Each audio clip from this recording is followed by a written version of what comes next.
কালের আবর্তনে হয়তো জৌলস কিছুটা কমেছে, কিন্তু শিকড়ের টান আর উৎসবের আনন্দে আজও ভাটা পড়েনি। প্রায় 500 বছরের প্রাচীন ঐতিহ্য বুকে ধারণ করে বগুড়ার শেরপুরের প্রতি বছর জ্যৈষ্ঠ মাসের দ্বিতীয় রোববার বসে এই ঐতিহাসিক কেল্লাপোশি মেলা।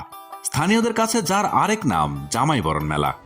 মেলার ইতিহাসের পাতা উল্টালে ফিরে যেতে হয় 1556 খ্রিস্টাব্দে। কথিত আছে বৈরাগনগরের বাদশাহ সেকেন্দারের পুত্র গাজী মিয়া এবং পালিত পুত্র কালু মিয়া সন্ন্যাসীর বেশে ঘুরতে ঘুরতে আসেন ব্রাহ্মণনগরে।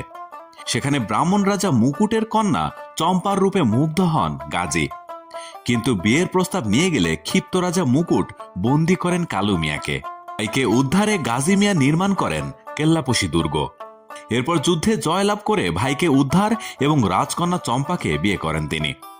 সেই বিজয়ের আনন্দ আর গাজীর বিয়েকে স্মরণ করে কেল্লাপোশি দুর্গের নিশান উড়িয়ে শুরু হয় 3 দিন ব্যাপী উৎসব। গাজীর সেই বিয়ের স্মৃতি ধরেই এই মেলা হয়ে উঠেছে জামাই বরণ মেলা। মেলার 1 সপ্তাহ আগে থেকেই মেয়ে জামাইকে দাওয়াত দিয়ে আনা হয় বাড়িতে। শ্বশুর বাড়ির দেওয়া সালামের টাকা আর নিজের জমানো টাকায় মেলা থেকে খাসি, মহিষের মাংস, বড় মাছ আর মাটির পাতিল ভর্তি রসগোল্লা কিনে আনেন জামাই বাবুরা। শ্যালক শ্যালিকা আর স্ত্রীকে নিয়ে মেলায় ঘোরা যেন তাদের অলিখিত নিয়ম। মেলা প্রাঙ্গণে সেজে ওঠে নাগরদোলা, সার্কাস, জাদুর আসর আর পুতুল নাচের মতো নানা আয়োজনে। তবে এই মেলার অন্যতম বড় আকর্ষণ হল বিলুপ্তপ্রায় মাদার খেলা ও লাঠি খেলা।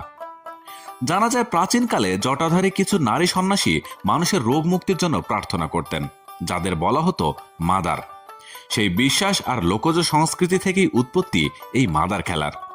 সারাদিনের হইহুল্লোড় আর আনন্দ শেষে সন্ধ্যায় হাতে ছাতা আর বাচ্চাদের জন্য কাঠের খেলনা নিয়ে বাড়ির পথ ধরেন দর্শনার্থীরা। প্রযুক্তি আর আধুনিকতার ভিড়ে কেল্লাপোশির এই জামাই মেলা শুধু একটি মেলা নয়, এটি বাংলার আবহমান পারিবারিক বন্ধন, ভালোবাসা এবং 500 বছরের জীবন্ত এক ইতিহাসের নাম।